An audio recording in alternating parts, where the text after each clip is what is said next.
दोस्तों आदाब है, मैं अनीस अहमद खान हिंद वॉइस में आपके मुखातिब हूँ। मेरे साथ मोहम्मद अहमद काजमी साहब, सीनियर जर्नलिस्ट हैं।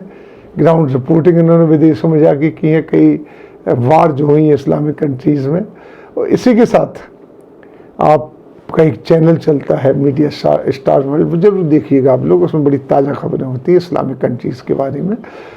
काजमी साहब बहुत बहुत खैर मकदम है आपका। आप से मैं एक सवाल करना चाहता हूँ कि जो जिसके बारे में बहुत कम नॉलेज होती बाहर में, क्योंकि चाइना से तो खबर निकलना बड़ा मुश्किल है, और जो निकलती है तो बड़ी देर में निकलती है, कहीं घूम घाम के वो आती है, तो उस पर कि BBC से आ गई या CNN से आ गई, अल जज़ीरा से आ गई, वो भी मतलब एक से दूसरे, दूसरे से तीसरे से होती है। तो आप चूँकि नज़र रखते हैं सब चीज़ों में, तो ये जो गैर मुसलमान हैं वहाँ के, बेसिकली वो तुर्किस्तान से आए हुए, वो इलाका भी टर्की का ही रहा है एक ज़माने में, तो उनको मुसलमान नहीं रहने देना चाहते चाइना के लोग। उनके बच्चों को डिटेंशन कैंप पे रखे, उनके दिमागों में चेंज लाने के लिए उनको कई चीज़ें उनको करते, जो नहीं मारते उनको मानते, उनको मार दिया जाता। अभी एक कंसाइनमेंट पकड़ा गया था कि उसमें बाल निकले थे कि कुछ चीज़ बनी थी, तो अमेरिका में पकड़ा गया था। पता लगा कि वो गैर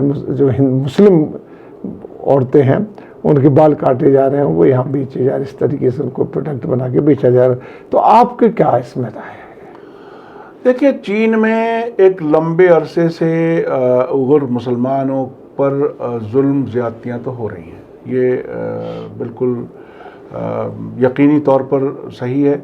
इसके साथ साथ उनको बड़ी तादाद में डिटेंशन सेंटर्स में रखा जाता है।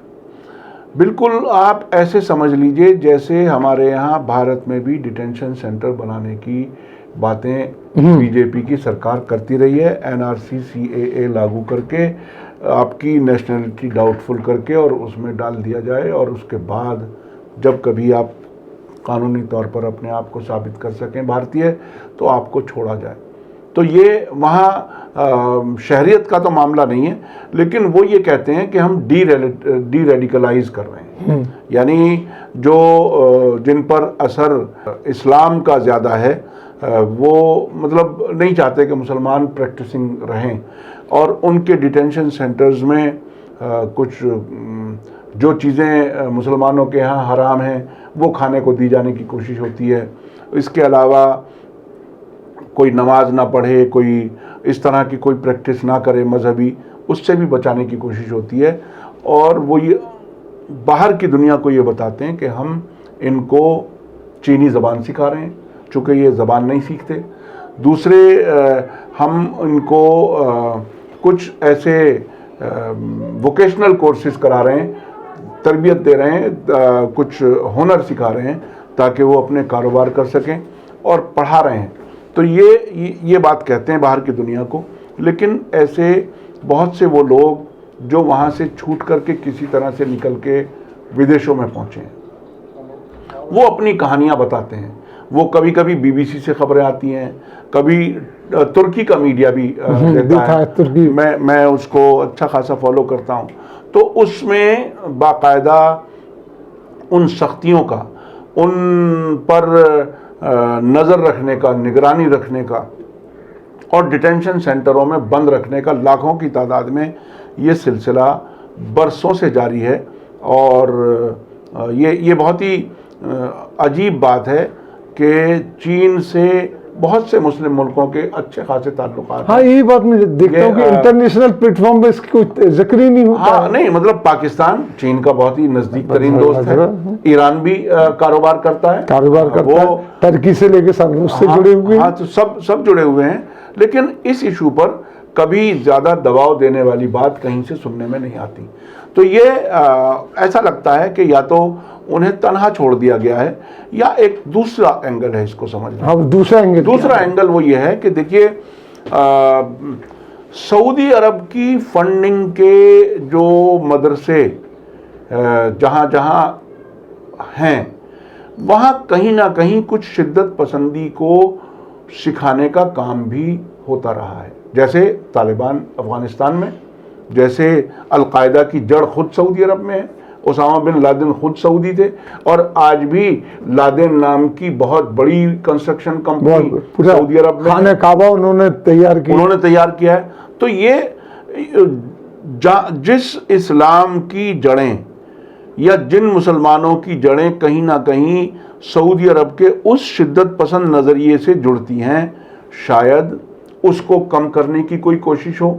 लेकिन इस सब में मैं ये नहीं कह रहा कि मैं चीन जो कुछ कर रहा है उसे जस्टिफाई कर रहा है, लेकिन मैं एक बात ये समझता हूँ कि मुसलमानों को दुनिया के हर मुल्क में दूसरों के साथ मिलकर के रहना सीखना चाहिए, मिलकर के साथ दूसरे मज़हबों की भी इज्जत करें, अपने मज़हब को भी उस अंदाज में पेश करें जिसमें इंसानियत का दर्स दिया गया है।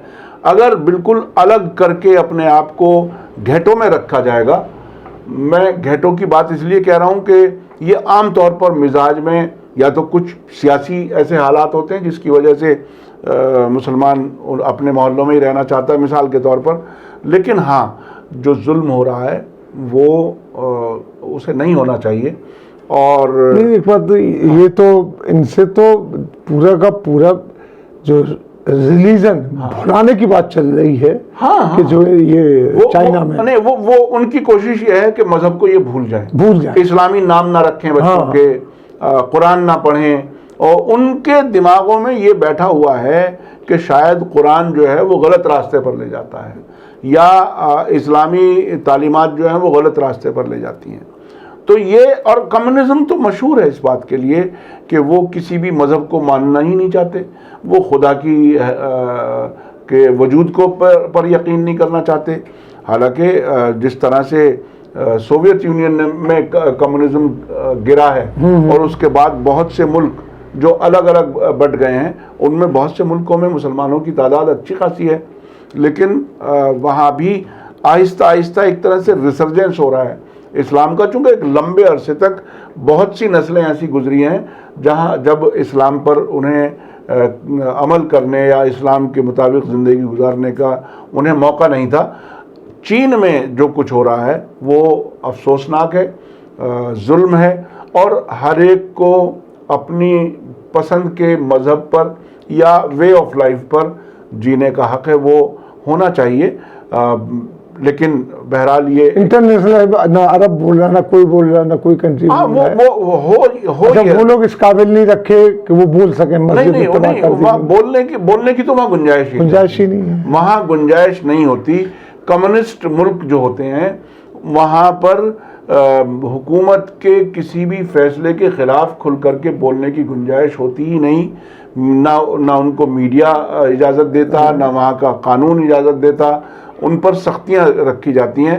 तो चीन में जो सख्तियाँ हैं मुसलमानों पर, वो बहरहाल एक अफसोसनाक पहलू है उसमें, और जुल्म हो रहा है उस पर मैं समझता हूँ दुनिया भर के इंसानियत दोस्त लोगों को, मैं मुसलमानों की बात नहीं कह रहा, सभी को एक दूसरे का एहतराम करते हुए उनको भी अपने मर्जी से ज़िंदगी गुजारने का मौका फराहम करने के लिए कोशिश करनी चाहिए, और चीन की हुकूमत को भी पर दबाव डालना चाहिए कि वो ऐसा ना करें, क्योंकि कोई भी मुल्क अब दुनिया से कट कर के नहीं रह सकता।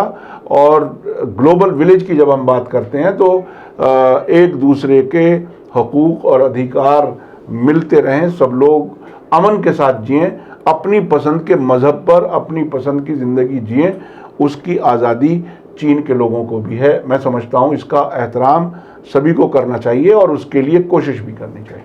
बहुत बहुत शुक्रिया आपका काजिम साहब। इसी के साथ हम लेते हैं विदा, अगले अंक में फिर हाजिर होंगे, तब तक के लिए दीजिए इजाज़त।